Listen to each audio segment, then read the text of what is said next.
Good morning, Guardians. It's your boy Onyx Dragon, and welcome to the Izanagi's Burden Sniper Rifle Exotic Review. In today's video, I'm going to be going over the quests that you have to complete in order to get this weapon, as well as a full breakdown in various aspects of the game.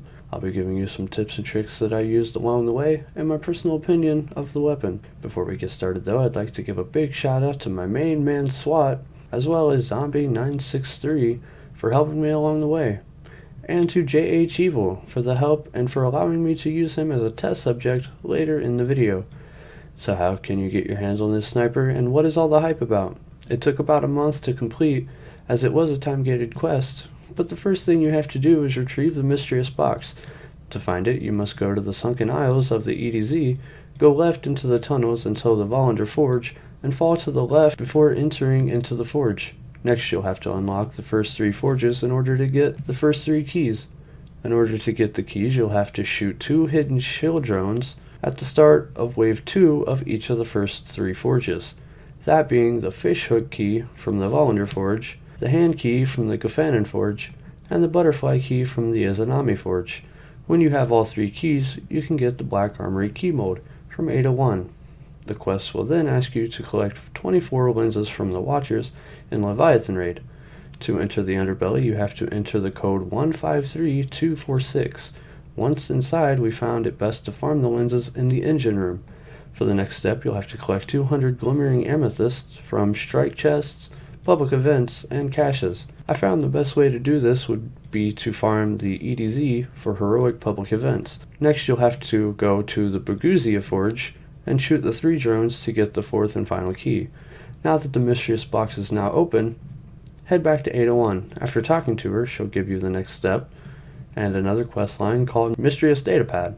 I'll cover that in a separate video. Next, you'll have to complete the Shattered Throne.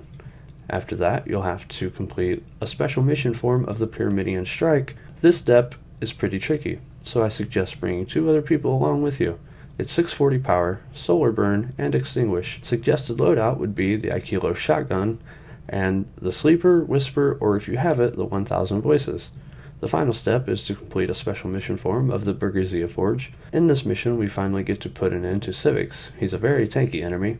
After doing about a third of his health, he'll spawn a mini-boss who will then consistently spawn smaller adds until defeated. Kill the mini-boss, and then refocus on Civics. After about 2/3 of his health, he'll again spawn another mini-boss, rinse and repeat until you finally put him down. Again, I suggest bringing 2 other people along with you for this mission, as it is the hardest step in the quest. Loadout should be the Aikilo shotgun, and the Thunderlord is almost a must here because of how many adds there will be.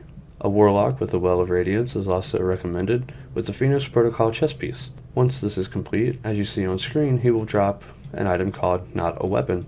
Take that back to 801. As you see on screen, she will give you the Izanagi's Burden Sniper Rifle. So what is this weapon all about?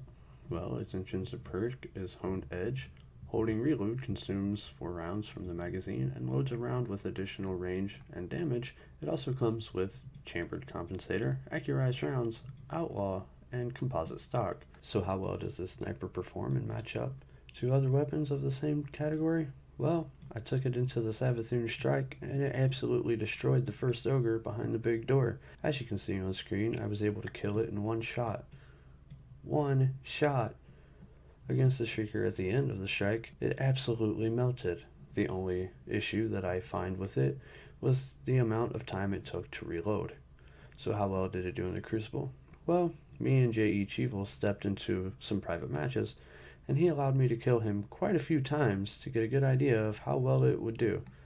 Let me tell you, I've never seen anything with so much power before.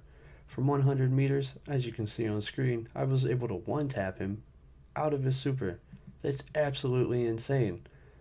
So we stepped it up to 120 meters, and again, I was able to one-tap him out of his super. That's crazy. Last, but not least, how well did it do against Kali, and how well did it match up against the Whisper? Well, me and JH went into the encounter. I used Izanagi's Burden, and he used the Whisper with the Catalyst. We tested it 3 times. 2 out of the 3 times I did more damage, even missing a few shots.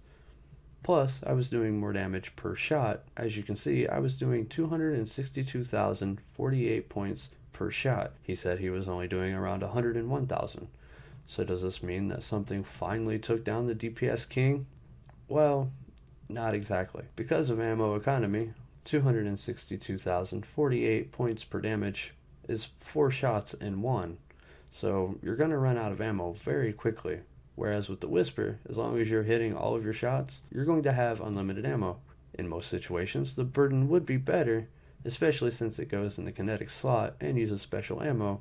However, for sustained overall damage against stationary targets such as Ribbon, Argos, Insurrection Prime, and maybe even Big Callus himself, the Whisper is still the best choice.